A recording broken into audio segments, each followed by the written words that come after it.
What's going to follow right now is one of the most important segments of this whole study, that which maketh desolate. We have to recognize that Bible prophecy is ethnographic. It is about the Holy Land primarily and those nations that surround the Holy Land. It's not about South America or Australia or China or any place in the New World, just the area known to the prophet himself. In other words, the whole Roman Empire, centering, of course, in Israel. Now let's look at Daniel's final vision. And I'm going to read from Daniel 10, verse 1.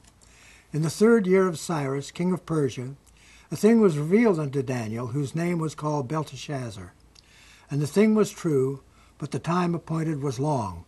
So this isn't just a 1290-day vision, not 1290 literal days, but it's a vision about a long time.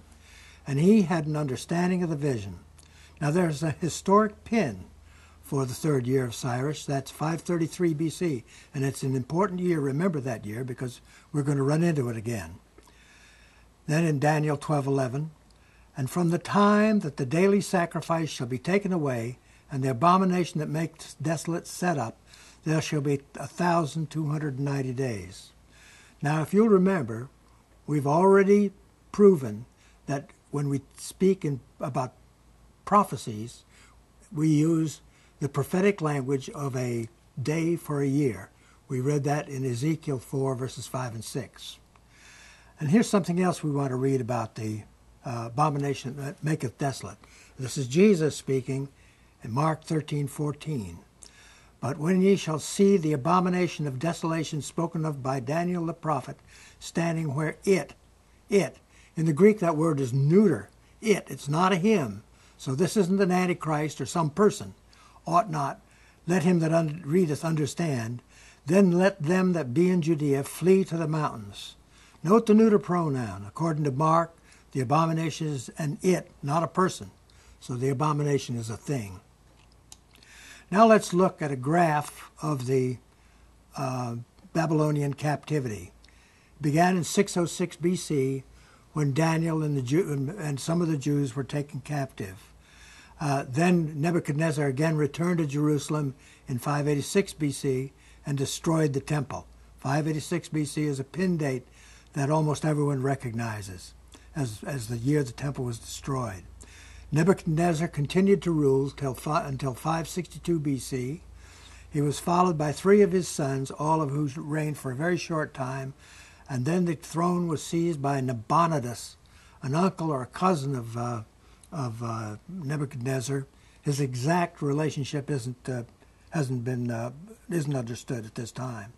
Well, Nabonidus couldn't stand Babylonian court life, so 3 years later, he gave the regency to Belshazzar, and Belshazzar was made regent in Babylon in 552 BC. Now that's an important date.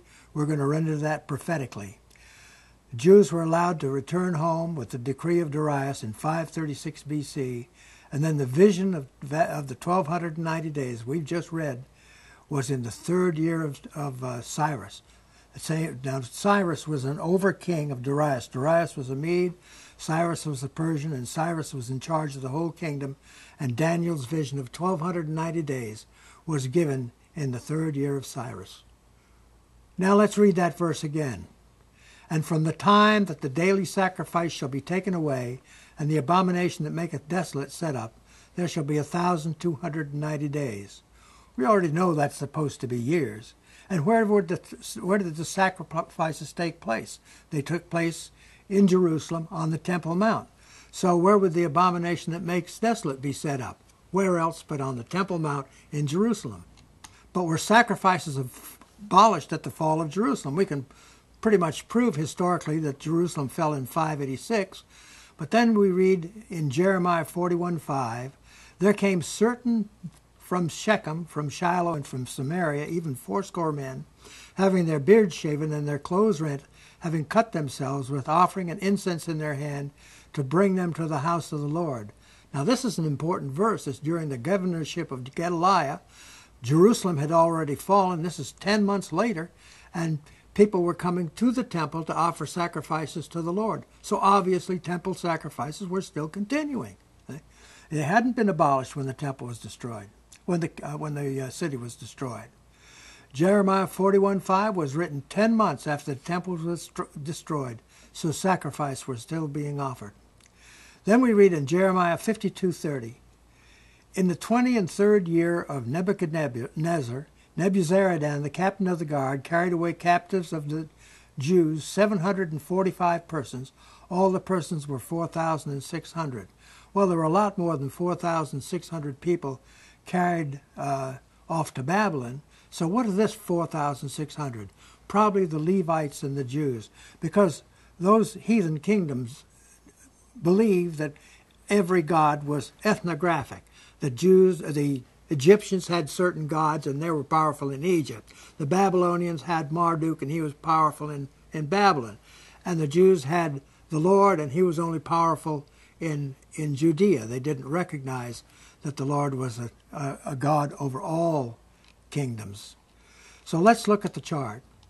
Jeremiah 52:30, in the 23rd year of Nebuchadnezzar, Nebuzaradan, the captain of the guard, carried away captives of the Jews, 745 persons. All the persons were 4,600. Now, if you look at this chart, you'll notice that the first year of Nebuchadnezzar is 606. That's not a date anybody argues about, 606 or 605.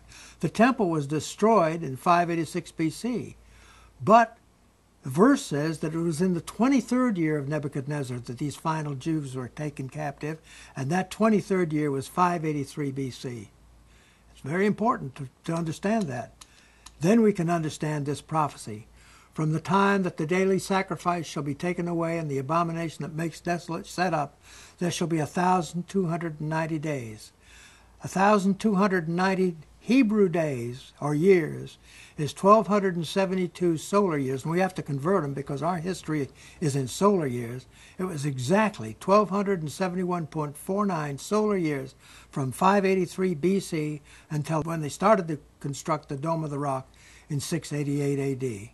As a result, we can recognize that the Dome of the Rock is the abomination that makes desolate.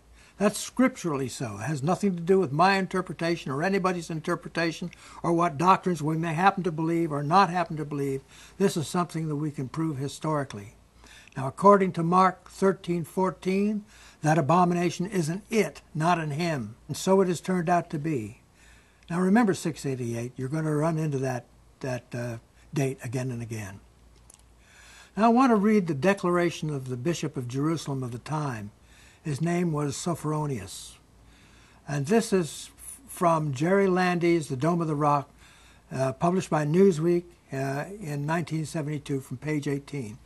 When Caliph Omar entered Jerusalem in 639, he was met at the gates by Bishop Sophronius, who ushered him through the city.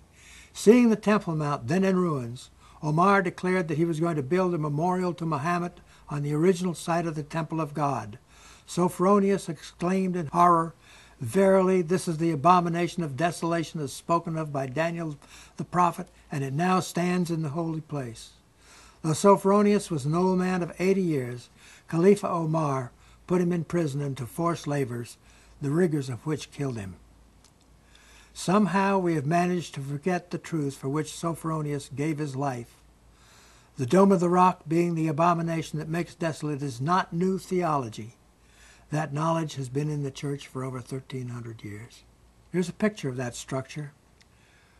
When the Crusaders took Jerusalem during the Crusades, they could have destroyed it, but they didn't destroy it because they believed it to be so beautiful. And it is a beautiful building, just as many of Satan's things are beautiful.